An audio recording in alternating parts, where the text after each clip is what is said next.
Hello again. Hope you're all well. Thanks for joining me again. I'm going to show you now how to make a nice, quick mushroom stroganoff. It's very easy, actually. They're all easy, everything I show you. We've got some fine chopped onion, mushrooms. You can use any mushrooms. Oops, I've lost a bit. Any mushrooms you want. You can mix them up and use a few sort of chestnut mushrooms, normal mushrooms, shiitake, whatever you fancy, porcini, put them all in. And some garlic there. So these are to start off with. So I've got a pan on the heat, and I'm just got joined by one of the dogs because they haven't been fed yet. So about a tablespoon of oil in there. Turn it up a touch, and I'm going to start it off with the onion. There we go, get the onion in. Just the onion for now. And get that softened up. I've got a teaspoon in my hand for some reason. Well, we've had a lovely sunny day today. It's actually Friday today, but you won't see this till Saturday, I think. Yeah. Tomorrow, Saturday, I'll publish it, but I'm making it Friday, and it's been a really lovely day, lovely and sunny. First sunny day we've had in about 2 weeks. It's just been raining constantly. Cheers. We'll have a glass of wine. Why not? Wine hot. Right, so we've got the onions sautéing nicely. Now, stroganoff, you can use sour cream, you can use Dijon mustard, you can use whiskey, you can use white wine, you can use brandy. There's several different things, variations that you'll find if you looked on the internet at other recipes. People do it differently, but it tastes similar. So what we're going to do is a little touch of brandy and a little bit of English mustard, because I have seen another recipe with English mustard, and I don't have any Dijon at the moment, so we'll just use English anyway. So that's nice. The mushrooms are the onions. These are onions, not mushrooms. The onions are softening up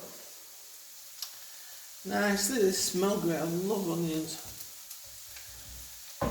It would be really nice if you'd leave me a comment. Tell me whereabouts you are in the country, where you are and where you're watching from. It'd be really good to know. It's just interesting. And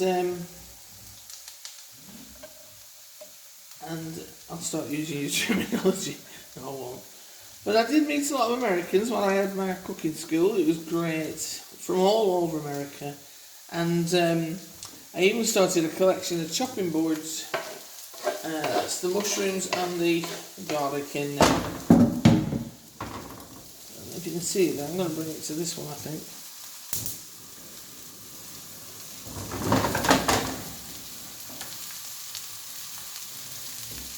Yeah, when I had the cooking school, I had lots of Americans came, and I started collecting chopping boards, and I was lucky to get, I think, 4 before I finished with it. And I did have an ambition that I was going to get a whole wall covered with chopping boards from all over, but never mind, I've got a few. That'll do. And here we are. So that's your mushrooms in. So we're going to add a little bit of salt and pepper. Get the salt and pepper in. A little bit of salt, don't want to go crazy. I end up putting too much salt in, I'm always doing it. Especially if I use a spoon. If I use my fingers, I seem to be able to gauge it right. So salt and pepper in.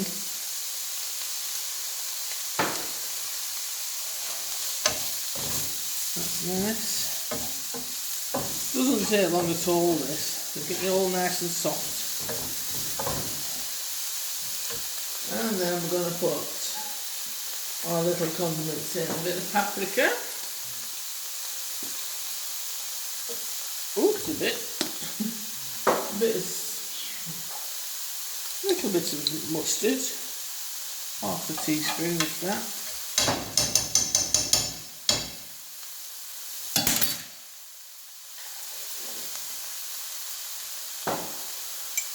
A bit of brandy.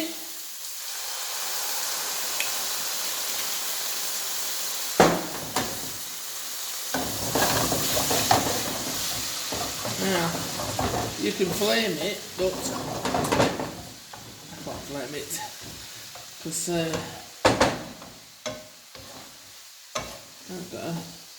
haven't got my torch thing with me to do it, so was that too tight with the brandy then? So I'll put a bit more in.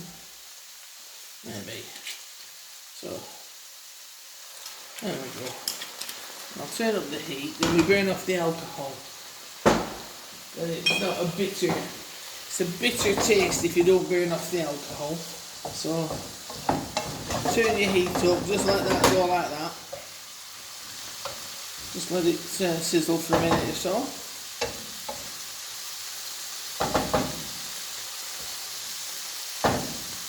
I'm always doing that. I love these. I love stacking them up. So there we go.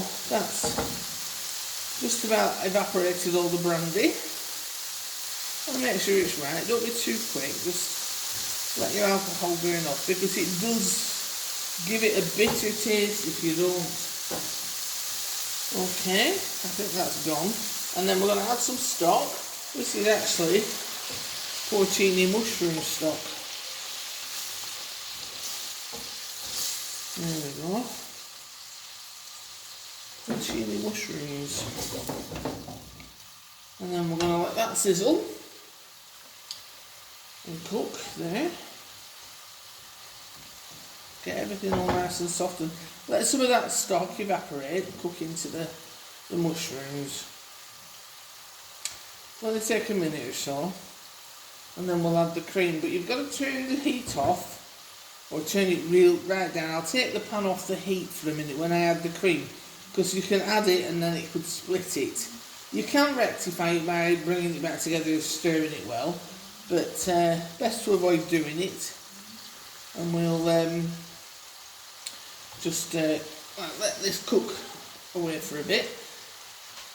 And this is actually gluten free as well, so if you're struggling with gluten, or just simply don't want, or cutting back on foods with gluten in, this is gluten free because there's nothing in it. There's no flour, there's nothing, so you're good to go. Now we've got some cream. I've just got some cooking cream. You can use creme fraiche, you can use sour cream. Sour cream is sort of the tradition, and I'm just going to take it off the heat, like I said, and I'll stir it in. And I hope it doesn't split. But if it does split, I can show you how to rectify it, can't I? And also, I've forgotten one thing. Mix that in. We're going to add a little bit of parsley to make it pretty, just on the top there. So can you see now you've got your lovely stroganoff. So, and I'm going to serve this on some pasta. It's normally pappardelle, which is like a thick, broad cut tagliatelle.